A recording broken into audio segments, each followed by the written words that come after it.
Setiap manusia memiliki potensi, masalah, dan arah hidup yang berbeda-beda setiap individunya. Namun, siapa yang membantu mereka menemukan jalan tersebut? Nah, disinilah peran bimbingan dan konseling hadir. Tapi, tahukah kita bagaimana sejarah bimbingan dan konseling di Indonesia dimulai? Nah, kita di sini akan melihat bagaimana sejarah bimbingan dan konseling di Indonesia tersebut. Mari kita lihat.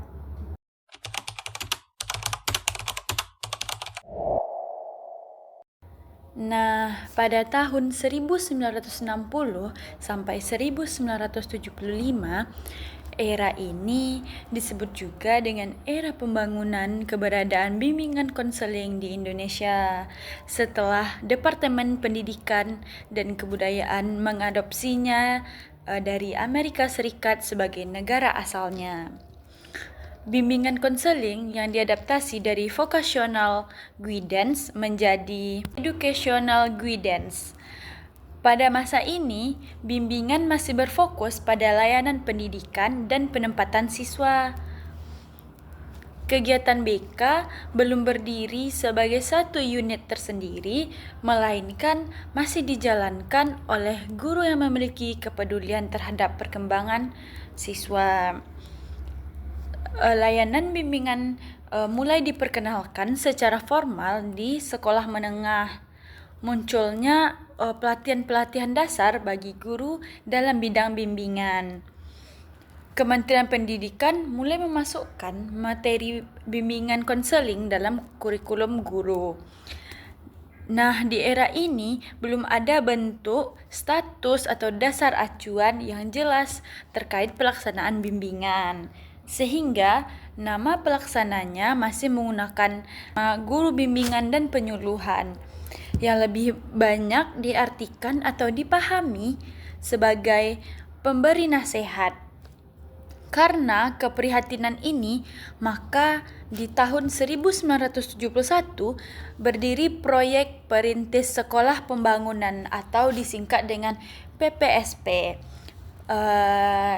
yang terbentuk pada 8 IKIP, yaitu yang pertama IKIP Padang, IKIP Jakarta, IKIP Bandung, IKIP Yogyakarta, IKIP Semarang, IKIP Surabaya, IKIP Malang, dan juga IKIP Manado, di mana bimbingan penyuluhan kala itu ikut dikembangkan.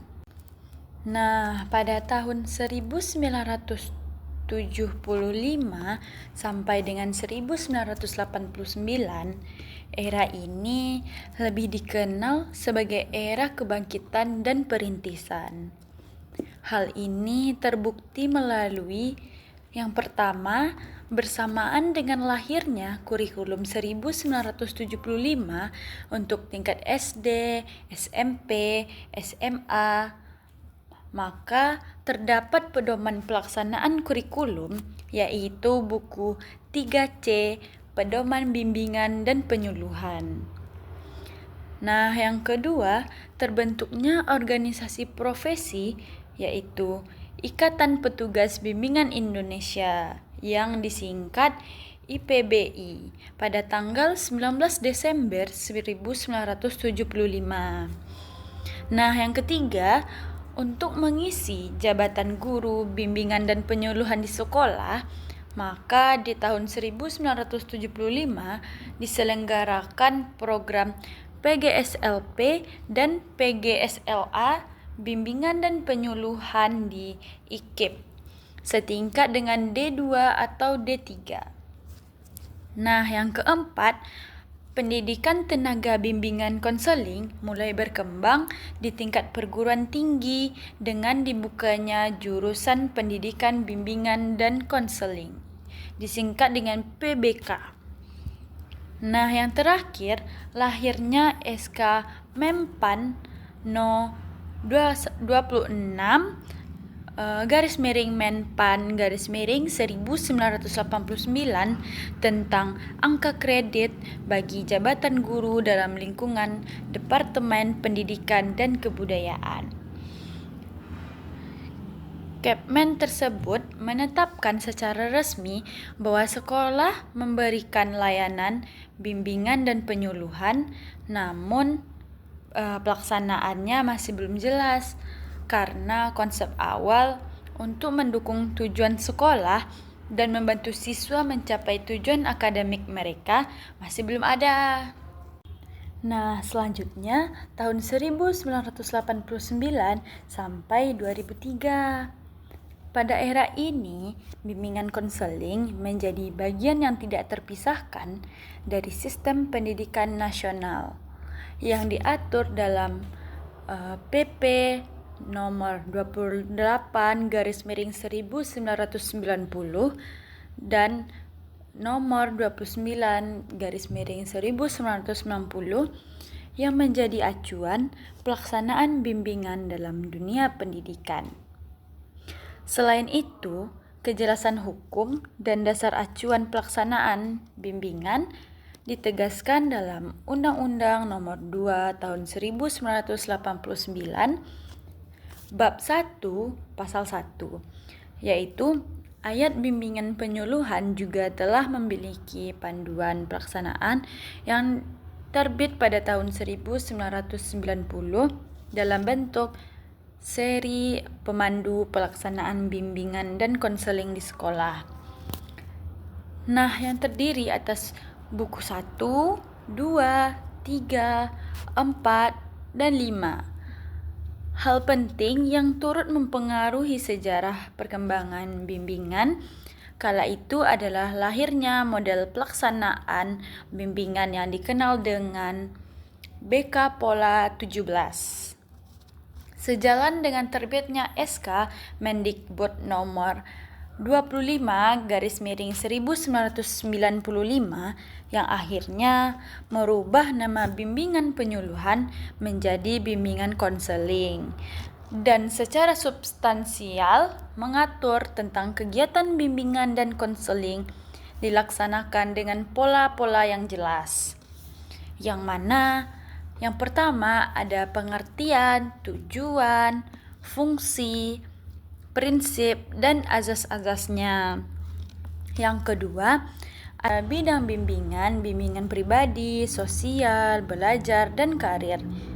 Yang ketiga, ada jenis layanan, layanan orientasi, informasi, penempatan dan penyaluran, pembelajaran, konseling perorangan, bimbingan kelompok, dan konseling kelompok. Nah, yang terakhir ada kegiatan pendukung yang mana ada instrumentasi, himpunan data, konferensi kasus, kunjungan rumah, dan alih tangan kasus. Dengan masuknya era globalisasi dan perkembangan ilmu psikologi, bimbingan konseling di Indonesia mengalami perubahan signifikan dalam hal pendekatan, metode, serta profesionalisme, penyesuaian kurikulum, dan pengembangan pendekatan multidisipliner dalam bimbingan dan konseling. Nah, pada tahun 1991 sampai 1993 dibentuk divisi dalam IPBI. Yang pertama ada IPKON, Ikatan Pendidikan Konselor Indonesia. Yang kedua ada IKPI, Ikatan Guru Pembimbing Indonesia. Yang ketiga ada ISKIN, Ikatan Sarjana Konseling Indonesia. IPBI memperjuangkan jabatan fungsional bagi petugas bimbingan di sekolah untuk upaya profesionalisasi pelayanan bimbingan konseling berhasil.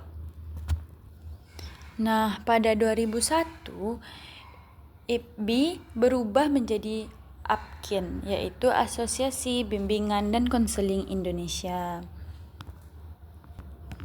Nah, pada 2003, Undang-Undang Nomor 20 tentang Sistem Pendidikan Nasional mengakui keberadaan dan peran guru bimbingan konseling sebagai bagian integral dari sistem pendidikan nasional.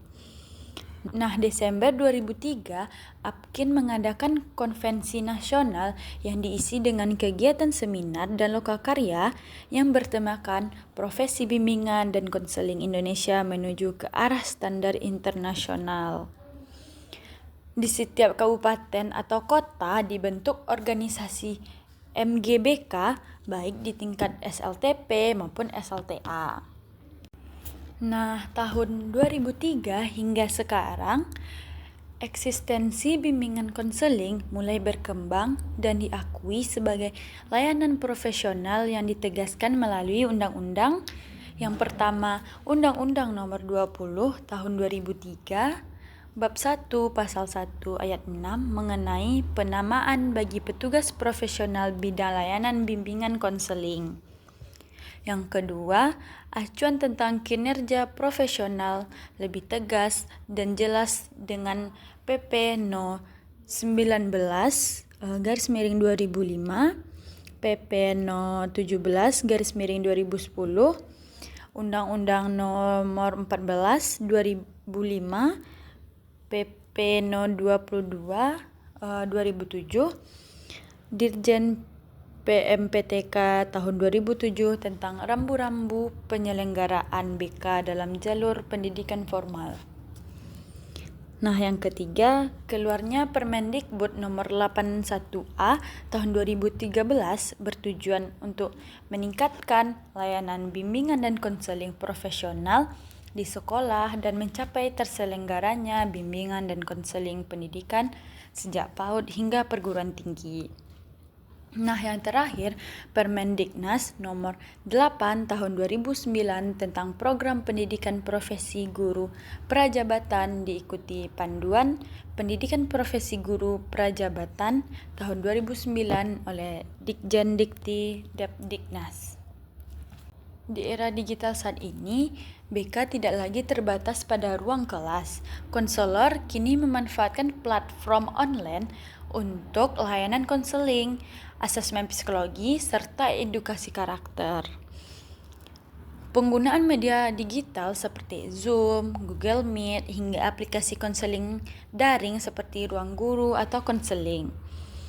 Munculnya pelatihan sertifikasi online bagi konselor dan ada adaptasi terhadap isu-isu baru seperti cyberbullying, kecanduan gawai, dan kesehatan mental di media sosial.